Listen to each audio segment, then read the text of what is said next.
Hello parents and students, good morning, hope you're doing well.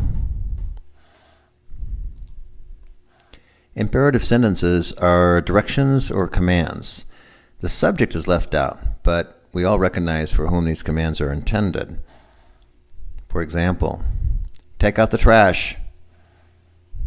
Where's your little sister? That last one was put as a question, but it's essentially the same thing. We know who these commands are intended for without the subject being mentioned. After writing down the examples, map the sentences by underlining the imperative part of the sentences, identify the preposition with a P, the noun with an N, and circle the whole prepositional phrase. Good luck.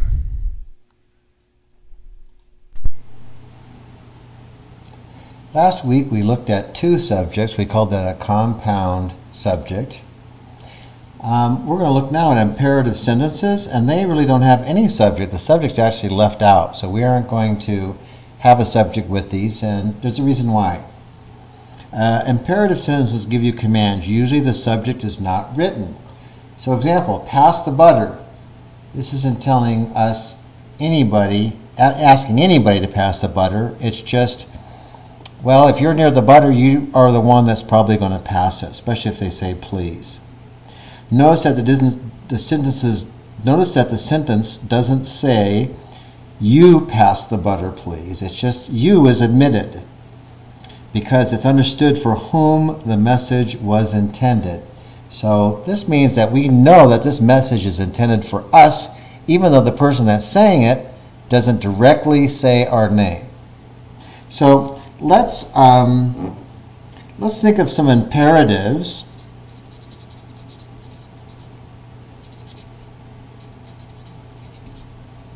That you might be familiar with, the ones that are common to us.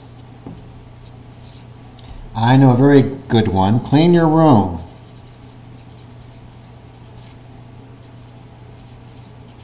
Now there may be several people in the room, but you know who they're talking about. I'm not going to put a period on the end here because we're going to add a prepositional phrase to the end of this. Number 2, wash your hands.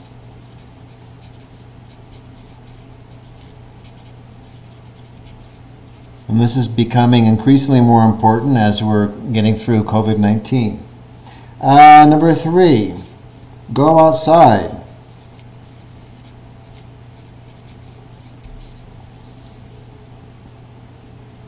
Okay. So you're expected to follow these directions.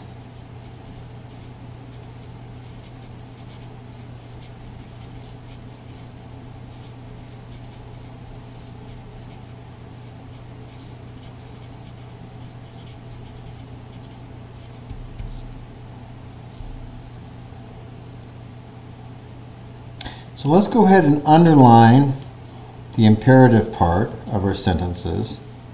And let's go ahead and add a prepositional phrase.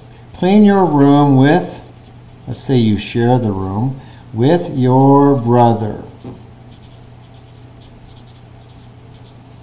Okay, there's our preposition. Here's our noun. And our period. Wash your hands before dinner. Okay, good advice. Here's our preposition, here's our noun, there's our prepositional phrase. Go outside and look for your little sister.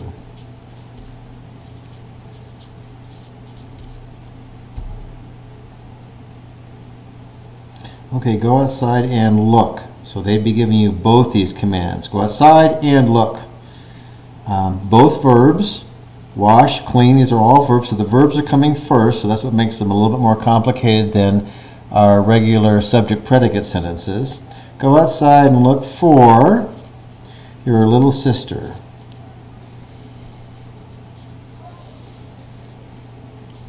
Okay. So here's some example of some original sentences that are imperative and have prepositions at the end. So even though they aren't directed exactly at you, you know they're talking to you. So for these sentences, let's underline the imperative.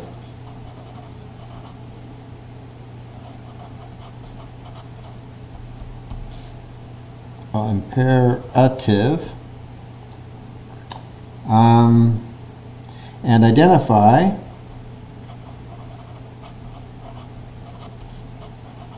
the prepositional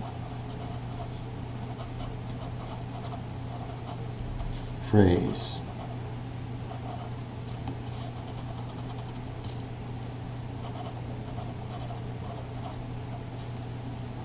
Okay. P for preposition.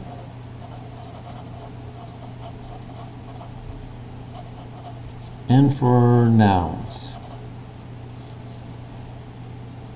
So let's look at this first one. Give this to your brother.